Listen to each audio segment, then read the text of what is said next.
I still remember that evening, a quiet Sunday, the kind where the air feels heavy with memories. The sun was just beginning to set, painting the sky in colors I used to love. I was sitting in my old rocking chair, the one that creaks with every movement, when I heard the front gate click open. Nobody visits me at that hour. Nobody visits me at all, really. For a moment, I thought I was imagining things again, the way lonely people sometimes do. But then I heard footsteps, slow, hesitant, as if each step carried years of uncertainty. My heart began to beat fast, not in fear, but in recognition. Recognition of something I never thought I'd feel again. I turned my head, and there he was, my son. Older, tired-looking, beard unkempt, shoulders slightly stooped, as if life had weighed on him harder than I ever imagined. I hadn't seen him in 22 years. The last conversation we had ended with slammed doors and words neither of us could ever take back. For a second, my breath stopped. He stood at the doorway, not crossing the threshold, just standing, holding a cardboard box pressed tightly against his chest. The moment our eyes met, his lips trembled. He swallowed hard, unable to speak. Something in his expression, something raw, brittle, painfully familiar, made my own eyes burn with tears. He took one shaky breath and whispered, "Ma, I didn't know where else to go." I looked at the box in his hands. It was old, slightly torn at the edges, taped and retaped over the years. My handwriting peeked through the faded surface. My letters! Every birthday letter I wrote him, every single year after he left. 42 letters, all unopened. My heart twisted, not in anger, but in something deeper. Something like grief mixed with relief. He had kept them all. Through years of silence, through years of pride and stubbornness, through years of pretending he didn't need me. He held the box out toward me with trembling hands. "I didn't read them," he whispered, voice breaking. "I couldn't, not then. But I kept them. I kept everything." The world stood still. The past, the present, the pain, the love, all of it collided in that moment.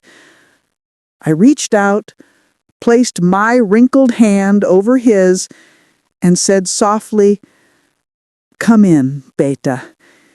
It's time." He stepped inside slowly, as if afraid the house might reject him the way he once rejected me. I watched him look around, his eyes landing on the same walls he grew up touching, the same photographs I never took down, the same chair he used to curl up in when storms frightened him as a boy. Nothing had changed. Everything had changed. He placed the cardboard box gently on the table, almost reverently, like it carried something fragile, something sacred. For a long moment, neither of us spoke. Silence stretched between us. Not heavy this time, but full of words unsaid, apologies unspoken, memories untouched. Finally, he broke it. "Ma, why did you keep writing?" he asked softly, "even when I never replied?" I smiled faintly. "Because mothers don't write to receive letters back. We write because our children deserve to know they're loved, whether they listen or not." His shoulders trembled. He opened the cardboard box carefully. The letters were stacked neatly, tied with a faded blue ribbon, The same ribbon he used to wear in his school project when he won his first award. I kept it all these years. He touched the top letter. His first birthday after he left. Yellowed, a little curled at the edges. "Can I read it now?" he whispered. I nodded. He opened it slowly, as if scared of what he might find. His eyes scanned the handwriting. My handwriting, uneven and aging even then. I watched him swallow hard as the memories flowed through the ink. "My dear son, I don't know where you are tonight. I don't know if you're eating or if you're safe, but I want you to know something. No matter how far you run, this home will always have a light waiting for you." His voice broke. Tears dripped onto the paper. He continued reading silently, and I could see the words hitting him, slowly, painfully, beautifully. When he finally looked up, his eyes were red, glossy, devastated. "Ma, I don't deserve this. I don't deserve you." I reached out, my fingers brushing his cheek the way I hadn't since he was a boy. No child loses the right to be loved. Only pride tries to tell them they do. He leaned forward, resting his forehead against my hand, the way he used to when fever burned his skin. "I hurt you," he whispered. "Yes," I said honestly. "I'm sorry." "I know." The letters lay open on the table, past wounds turning into present healing. "Shall we read more?" I asked gently. He nodded, wiping his face. "Yes, Ma. Please, I'm ready." He sat across from me, the opened letters still trembling between his fingers, and I could see the fear in his eyes. Not fear of me, but fear of the memories he had buried for decades.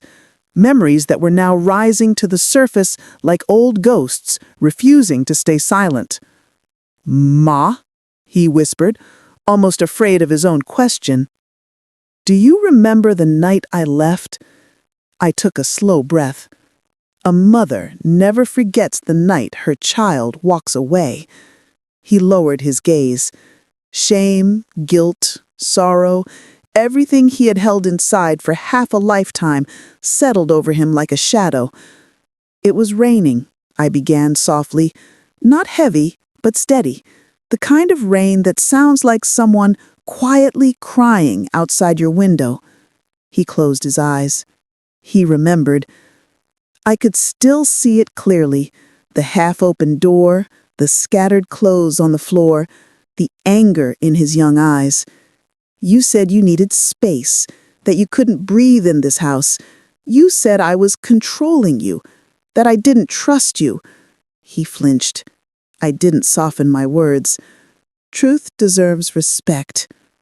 I held your arm and begged you not to go, not because I wanted to stop you, but because no mother wants her child to step into the world with anger inside their heart."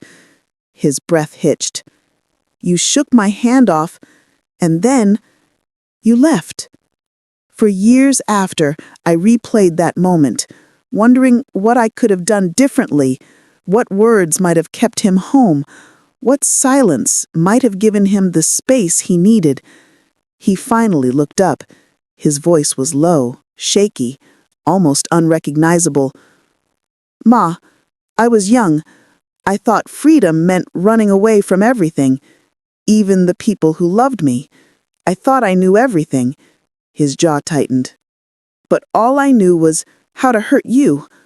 I reached for the second letter in the box, his 21st birthday letter. "Read it," I said gently.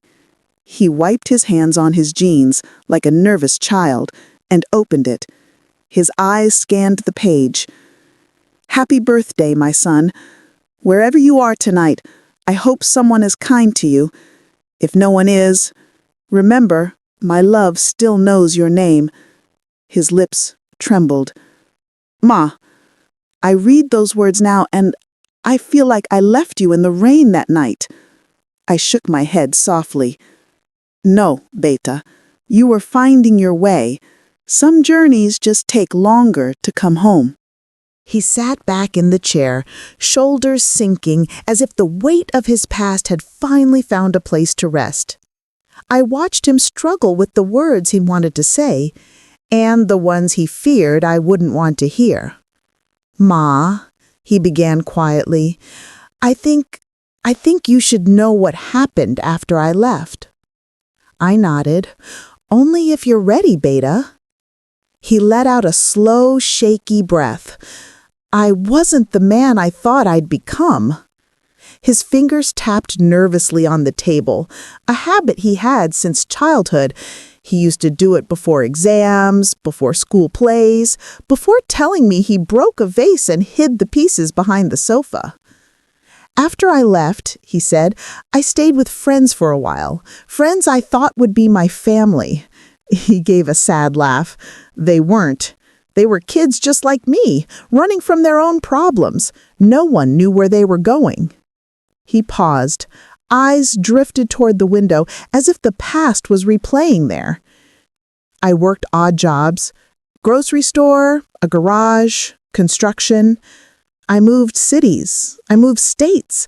I kept thinking the next place would fix everything." I listened without interrupting. Sometimes silence is the greatest comfort you can offer. "But everywhere I went," he said, voice roughening, "your letters followed me." I blinked. "My letters?" He nodded. "I didn't read them, but I kept them in my bag. Every time I moved, I packed them first. I told people they were old documents, but they were home, the only proof that someone once cared about me." My heart clenched. He rubbed his eyes. "I had relationships, none lasted. I had dreams, none stayed. I tried to build a life, Ma, but everything I built felt hollow, like I'd left my foundation behind." I placed my hand on his. "Because you had." He swallowed hard. "I know." Then his voice dropped even lower. "There were nights," he said slowly, "when I wanted to come back, when I stood outside this very gate, when I saw the lights on inside, when I heard you humming in the kitchen." My breath caught. "You came here?" I whispered. "Many times." His eyes shined with tears. "But every time I lost the courage. I thought you'd closed your heart to me. I thought I didn't deserve to knock." I leaned closer, my voice gentle but firm. "You could have knocked 100 times, and I would have opened the door 100 times more." A tear slid down his cheek. "I know that now," he whispered, "but back then I didn't know how to return to something I broke." I squeezed his hand. "Then let's start here, Beta, not with the life you lived without me, but with the life we can rebuild together." After he finished telling me about the life he lived without me, a silence fell between us. It wasn't uncomfortable. It was the kind of silence that carries healing, the kind that holds a lifetime of apologies, regrets, and love, all at once. I reached for another letter from the box, the one he would have received on his 25th birthday. The paper was slightly yellowed, the ink faded, but the words still shone with the warmth I had poured into them all those years ago. "Read this one," I said softly. He took it carefully, as if the paper itself were fragile enough to break under the weight of memory. His fingers trembled slightly as he unfolded it. "My dear son," he began to read aloud, his voice cracking. "I know life feels heavy sometimes. I know the world seems unfair. But remember, no matter where you go or how lost you feel, my love follows you. It waits for you patiently, like the sunrise that comes every morning, even when clouds hide it." His head bowed, and I could see the tears pooling in his eyes. "Ma," he whispered, I never realized how much you never gave up on me." I placed my hand gently on his, feeling the years of distance and pain dissolve in that small touch. "Now it's your turn," I said. "Your turn to let go, to heal, to be here with me." He nodded slowly, wiping his cheeks with the back of his hand. "I want to, Ma. I really do. I've spent so long running. I think I was running from the truth, from my own heart." "And what's the truth, beta?" I asked quietly. "That I need you," he said simply, the weight of decades contained in those two words. I smiled softly, my own tears sliding down. "Then let's take it one day at a time. No rush, no fear. Just you and me and the letters that kept us together." He nodded, and in that moment, the years apart didn't feel so long anymore. It was as if the space between us had collapsed, leaving only a room filled with love, forgiveness, and hope. The next hours felt like stepping into another lifetime. A lifetime I had imagined countless times, but never truly believed I would live. We sat together at the old wooden table, letters spread around us like fragments of the past, each one a bridge between the mother he had left behind and the man he had become. He began to open them one by one, reading silently at first, then aloud, his voice catching on some words, faltering on others. I watched as his shoulders relaxed and tensed in rhythm with the emotions each letter carried. Laughter bubbled up unexpectedly when he read about some childish prank he had pulled, and then tears came again as he read about nights I had worried he was hungry, cold, or lonely. "Ma," he whispered after a particularly tender letter, "I never understood how much you worried. I thought I was being independent, but all I was doing was breaking your heart." I reached out and held his hand, my thumb brushing across his knuckles. "Beta," I said gently, "independence doesn't mean leaving the people who love you behind. But the good thing about life is that it gives second chances. And you came back." He nodded, his gaze distant for a moment, caught in the swirl of memory and regret. "I want to make it right. I want to be the son you deserved. I don't care how long it takes. I just don't want to waste another day." "I've been waiting for this moment my whole life," I replied softly. "Not to punish you, not to scold you, but to finally see you understand. That's all a mother ever wants." He leaned back in the chair, a tired but hopeful smile tugging at his lips. "I also want to share the happy parts, Ma, because not everything was pain. There were moments I learned, moments I grew, moments I realized what really mattered, and they all remind me of you." I laughed softly, nodding. "Then tell me everything, every mistake, every lesson, every victory. Let's make the past a story, and the present a place we live in together." And so he did. He spoke of small triumphs, quiet successes, and the people he met who taught him kindness. He spoke of failures, loneliness, and the heavy burden of guilt. And I listened, holding his hand, letting the hours slip by like a river of healing, washing away decades of sorrow, leaving behind only the strength of love rediscovered.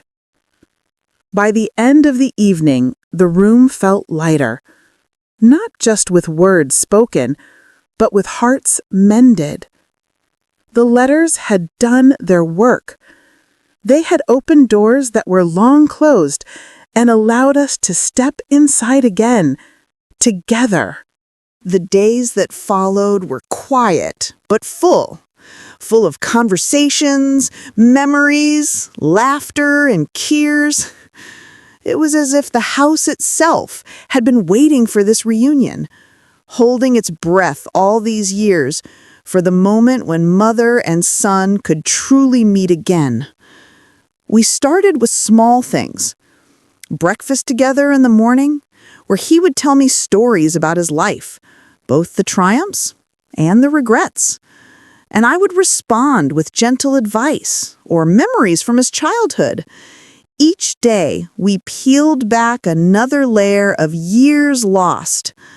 One afternoon, he suggested we look at old photographs.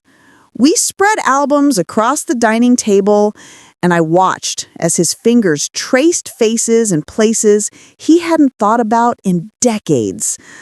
"I forgot I was ever this small," he laughed, pointing to a picture of him at 5, holding a puppy. "I can't believe I left it all behind." "You didn't leave it behind," I reminded him softly. "You carried it inside you. Every memory, every lesson, every love. That's why the letters mattered. They kept you connected even when you were far away." He nodded, a shadow of emotion passing over his face. "I can see that now. I was so blind back then. I thought leaving meant freedom, but all it meant was emptiness." We spent hours talking about the letters, the words I had written, and the moments I had remembered in them. Each one became a thread, weaving together a bond that had been frayed but never broken. Then one evening, he brought out something from the box he had carried with him since the day he returned. A small folded note that wasn't addressed to me, but to himself. He said, "I wrote this for the day I could come back. I never thought I'd have the courage to read it. Until now." He unfolded it and read aloud. "I am ready to face the mother I hurt. I will not run anymore. I will return to the place that loves me without condition." I felt my chest tighten. Every word carried the weight of years, and yet it was filled with hope.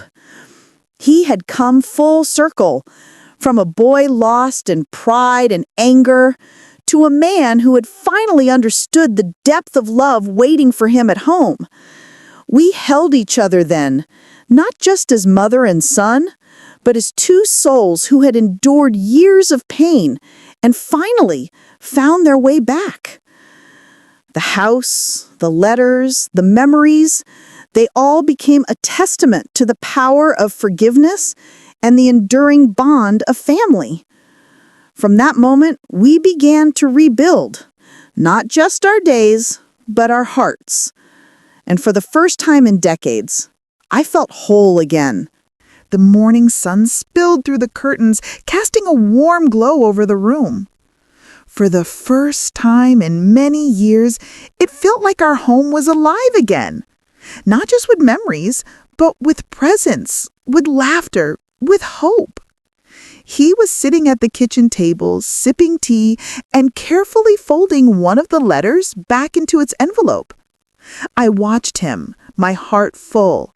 The boy who had left in anger and pride was gone. Before me sat a man who had returned with humility, love, and a desire to make things right. "Ma," he said quietly, "I know I can't make up for the years I lost, but I want to spend the rest of my life trying. I want to be here, truly here, with you." I smiled, tears welling in my eyes. "Beta, you're already here. That's all that matters." We spent the day reminiscing about the past, not the part that hurt, but the part that reminded us why we had loved each other in the first place.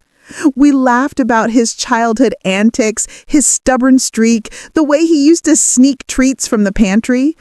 We cried over the moments he missed, the birthdays, the graduations, the simple dinners that went unattended.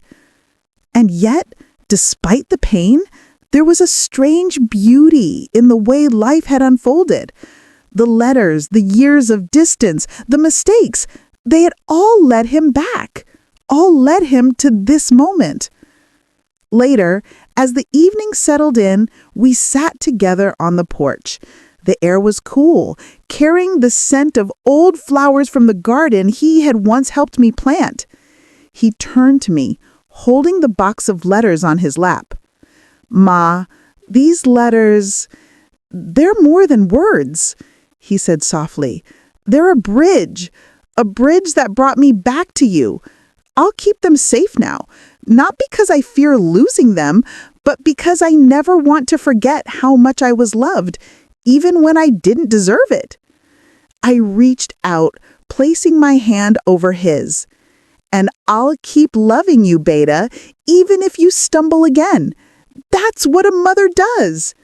He nodded, a gentle smile on his face. For the first time in decades, our hearts were in harmony. The past was no longer a chain. It was a story of mistakes, regret, forgiveness, and above all, enduring love. As night fell, we sat together in quiet companionship, the box of letters resting between us like a treasure chest of memories. And I realized finally that sometimes love waits patiently through the years until the ones we love are ready to come home. It was a new beginning, and this time, nothing could break us apart again. Hope you enjoyed this story. Don't forget to like this video and subscribe to our channel.